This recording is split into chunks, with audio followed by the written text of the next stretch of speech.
ಅಮಿತ್ ಶಾ ಹತ್ರ ಹೋಗಿ ನೀವು ಬಡ್ಡಿ ರಹಿತ ಸಾಲವನ್ನು ತರುವುದಾದ್ರೆ ನೀವು ಯಾವತ್ತು ತರ್ತೀರಿ, ಡಿಡಿ ಯಾವತ್ತು ಕೊಡ್ತೀರಲ್ಲ ಅವತ್ತಿನ ದಿವಸ ಈ ಆಡಳಿತ ಮಂಡಳಿ ಎಲ್ಲ ಸದಸ್ಯರನ್ನ ರಾಜೀನಾಮೆಯನ್ನು ಕೊಟ್ಟು ನೀವು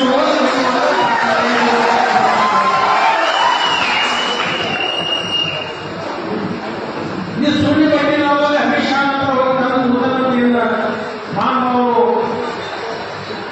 ರಮೇಶ್ ಜಾರಕಿಹೊಳಿ ಹೇಳಿದಾರಲ್ಲ, ನಾನು ಅದನ್ನು ಸ್ವಾಗತ ಮಾಡ್ತೀನಿ. ನೀವು ಯಾವತ್ತೂ ಸೊನ್ನೆ ಬಡ್ಡಿದಾರರಲ್ಲಿ ಸಾಲ ತಗೊಂಡ ಗೊತ್ತಿರಲ್ಲ, ನೀವು ಡಿಡಿ ತೆಗೆದು ಜೆರಾಕ್ಸ್ ಕಳಿಸ್ತಾರೆ, ನೀವು ಬರೋದು ಬೇಡ, ಡಿಡಿ ತೆಗೆದು ಜೆರಾಕ್ಸ್ ಕಳಿಸು. ಈ 13 ಮಂದಿಯಿಂದ ರಾಜೀನಾಮೆ ಕೊಟ್ಟು ಆ 2 ಆಮೇಲೆ 13 ಮಂದಿಯಿಂದ ಬಂದು ಗೋಗಾಗ ಬಂದು ನೀವು ಸರ್ಕಾರ ಮಾಡಿ ಅವ್ರ ರಾಜೀನಾಮೆ ಪತ್ರ ನೀಡಬೇಕು. ಅವಾಗ ನಾನು ತಾಲೂಕರಿಗೆ ಹೇಳ್ತೀನಿ, ನೀವು ಯಾವ ಅಧ್ಯಕ್ಷರಾಗಕ್ಕೆ ಹೋಗಬೇಡ್ರಿ, ಇಂಥ ಮಹಾನ್ ಕಾರ್ಯ ಮಾಡಿರ್ತಕ್ಕಂಥ ಮಹಾನುಭಾವ ರಮೇಶ್ ಜಾರಕಿಹೊಳಿ ಅವರನ್ನ ಈ ಕಾರ್ಖಾನೆ 5 ಅಧ್ಯಕ್ಷ ಮಾಡುವಂತ ಕೆಲಸ ಮಾಡೋಣ.